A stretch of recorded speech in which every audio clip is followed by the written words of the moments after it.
بسم اللہ الرحمن الرحیم. السلام علیکم ورحمۃ اللہ وبرکاتہ.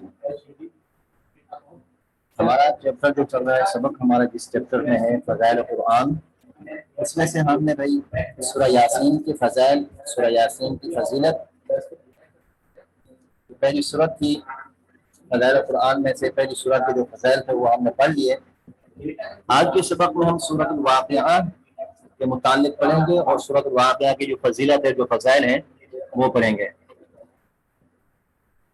سورۃ الواقعہ قرآن کریم کی 56 یعنی کہ قال فما خطبکم سورۃ الرحمن کے بعد یہ سورت ہے. اس سورت کو سورۃ الواقعہ کہا جاتا ہے، جس کے معنی ہے غنی کر دینے والی سورت. اس سورت کو سورۃ الغنا بھی کہا جاتا ہے. کیا مطلب ہے اس کا؟ کہ مالی تفکرات سے بے قربات کر دینے والی سورت. جس شخص کو مالی پریشانیاں ہوں، مالی مسائل کا جو شکار ہو، مالی تفکرات کے متعلق انسان گھرا ہوا ہو، تنگ دست ہو، تو اس کو چاہیے کہ اس سورت کی روزمرہ تلاوت کرے. معنی یہی ہے کہ مالی تفکرات سے بے پرواہ کر دینے والی سورت. حضور صلی اللہ علیہ وسلم کا ارشاد ہے کہ جو شخص ہر رات سورۃ الواقعہ پڑھے اس کو کبھی فاقہ نہ ہوگا، یعنی کہ کبھی وہ تنگ دست نہیں ہوگا، کبھی وہ بھوکا نہیں رہے گا، کبھی اس کو مالی پریشانیوں کا سامنا نہیں کرنا پڑے گا. اسی لیے آپ صلی اللہ علیہ وسلم نے اس سورت کو پڑھنے اور اپنی گھر کی عورتوں کو سکھانے کا حکم دیا. آپ صلی اللہ علیہ وسلم نے فرمایا کہ اس سورت کو روزمرہ تلاوت کریں، خود بھی اس سورت کو پڑھیں اور گھر کی جو خواتین ہیں، گھر کی جو عورتیں ہیں، ان کو بھی اس چیز کی تاکید کریں، یہ سورت سکھائیں کہ وہ روزانہ سورۃ الواقعہ کی تلاوت کیا کریں. مرد ہوں یا عورتیں، ہر ایک کے متعلق آپ علیہ السلام نے فرمایا کہ اس سورت کو پڑھے، کس سورت کو؟ سورۃ الواقعہ کو. ایک مرتبہ نبی اکرم صلی اللہ علیہ وسلم نے ارشاد فرمایا سورۃ الرحمن، سورۃ الواقعہ اور سورہ حدید. جو شخص اس سورت کی تلاوت کرے گا، جو شخص اس سورت کو روزانہ پڑھے گا، تو اس کا پڑھنے والا آسمانوں میں پکارا جاتا ہے، یعنی آسمانوں میں اس کو یاد کیا جاتا ہے. آسمانوں میں پکارا جانا، آسمانوں میں یاد کیا جانا، یہ بہت ہی بڑی فضیلت ہے. نیک بخت انسان کو اور اللہ اور اس کے رسول صلی اللہ علیہ وسلم کے پسندیدہ کام کرنے والے کو بھی آسمانوں میں پکارا جاتا ہے. صحابی رسول ہیں حضرت عبداللہ بن مسعود رضی اللہ تعالیٰ جلیل القدر صحابہ کرام میں سے، بہت بڑے صحابہ کرام میں ان کا شمار ہوتا ہے. ان کے بیٹے نہیں تھے بلکہ صرف ان کی بیٹیاں تھیں، 7 بیٹیاں، بیٹا کوئی نہ تھا. تو حضرت عثمان غنی رضی اللہ تعالیٰ عنہ نے ان کا وظیفہ مقرر کرنا چاہا کہ کوئی کمانے والا نہیں ہے، بوڑھے صحابی ہیں، تو سرکاری خزانوں میں سے ان کا وظیفہ مقرر کرنا چاہا. تو انہوں نے قبول کرنے سے انکار کیا اور کیا فرمایا؟ ارشاد فرمایا کہ میں نے اپنی بیٹیوں کو یہ سورہ سکھا دی ہے، یعنی سورہ واقعہ سکھا دی ہے، اور وہ روز اس کی تلاوت کرتی ہیں، روزانہ سورۃ الواقعہ کو پڑھتی ہیں اور ان کے معمولات میں ہے، کبھی لاغا نہیں کرتی، لہٰذا مجھے ان کی تنگ دستی کا کوئی خوف نہیں، یعنی انہیں مالی پریشانی کا سامنا نہیں کرنا پڑے گا، لہٰذا مجھے مالی پریشانیوں کا سامنا نہیں ہے، میں تنگ دست نہیں ہوں، اللہ کے فضل و کرم سے میرا گزر بسر ہو رہا ہے، مجھے کسی قسم کی کوئی پریشانی نہیں ہے. کیوں؟ اس لیے کہ میں نے سورۃ الواقعہ کو معمول بنایا اور روزانہ پڑھنے کا، اور اپنی بیٹوں کو بھی سکھلا دیا ہے، وہ بھی اس کی تلاوت کرتی ہیں. ایک نہایت اہم بات یہ بھی ہے کہ تمام دینی اعمال دنیا کے نہیں ہیں بلکہ آخرت کے فائدے کی غرض سے بھی ہمیں کرنے چاہیے. دنیاوی فوائد اور دنیاوی اغراض اور مقاصد کے لیے ہم نے دنیاوی اعمال نہیں کرنے، جو دینی اعمال ہیں ہمیں وہ صرف دنیا کو دیکھ کر نہیں بلکہ آخرت کے فائدے بھی ہمارے سامنے ہونے چاہیے، آخرت کے فائدے کے غرض سے بھی کرنے چاہیے. کیوں؟ اس لیے کہ جو عمل دنیاوی فائدے کے لیے کیا جائے، دنیاوی مقاصد اور اغراض کو سامنے رکھ کر جو عمل ہم کریں گے، اس سے صرف دنیا ہی کا فائدہ حاصل ہوتا ہے. لیکن اگر آخرت کے لیے جو ہم عمل کریں گے اس سے ہمیں دنیا کا بھی فائدہ ہوگا اور آخرت میں بھی آخرت کے لیے کیا گیا عمل دنیا اور آخرت دونوں میں کارآمد ہوتا ہے۔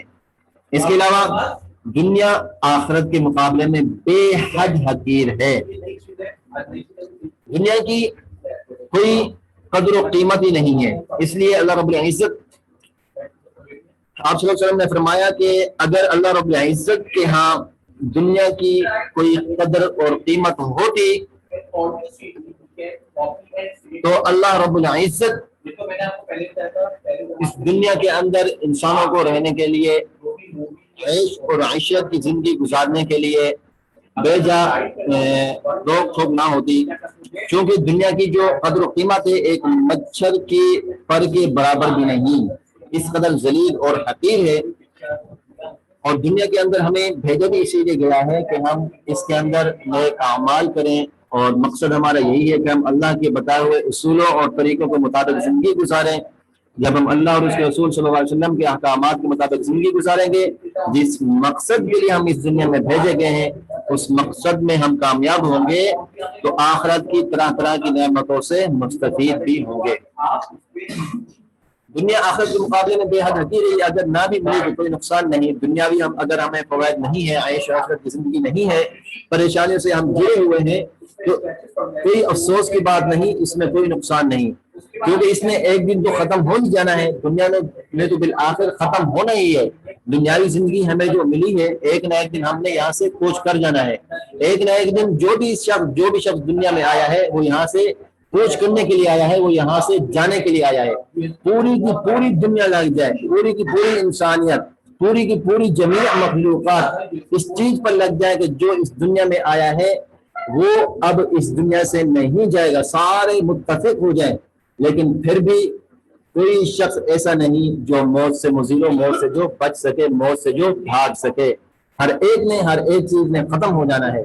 جبکہ آخرت کی زندگی کیا ہے؟ آخرت زندگی ایسی ہے جو ہمیشہ کی زندگی ہے اور باقی رہنے والی زندگی ہے۔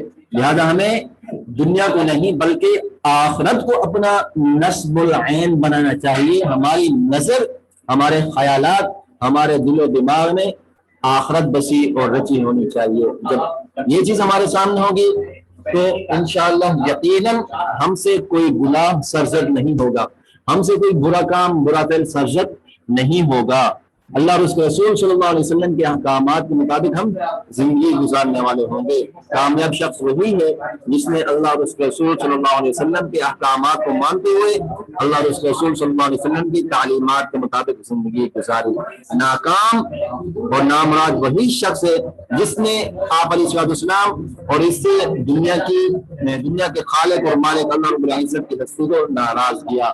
وہ دنیا کا مظلوم ترین شخص ہے، جتنا اس پر افسوس کیا جائے بہت ہی کم ہے۔ تو ہمیں کیا کرنا چاہیے؟ اللہ رب العزت اور اللہ رب العزت کے بھیجے ہوئے پیغمبر آپ صلی اللہ علیہ وسلم، جو کہ اللہ کے آخری نبی، اللہ رب العزت کے آخری پیغمبر اور رسول ہیں، ان کی تعلیمات کے مطابق زندگی گزارنی چاہیے۔ یہ تھی ہماری سورۃ الواقعہ کی جو ہم نے فضائل پڑھے، اس کی فضیلت تھی۔ پہلے سبق میں نے سورۃ یاسین کے فضائل اور اس کی فضیلت پڑھی، فضائل قرآن میں سے سورۃ الواقعہ کی فضیلت اور فضائل ہو گئے۔ اگلے سبق میں انشاءاللہ تعالی ہم تیسری سورۃ سورۃ الملک کے متعلق پڑھیں گے کہ کون کون سے فضائل ہیں اس کا پڑھنے والے کے متعلق آپ علیہ السلام کے کیا ارشادات وارد ہوئے ہیں۔ آج کے سبق میں ہم نے سورۃ الواقعہ کے فضائل اور سورۃ الواقعہ کے متعلق پڑھا کہ کیا کیا فضائل ہیں اس کے۔ انشاءاللہ تعالی اگلے سبق میں ہم سورۃ الملک کے متعلق پڑھیں گے۔ اپنا خیال رکھیے گا۔ السلام علیکم ورحمۃ اللہ وبرکاتہ۔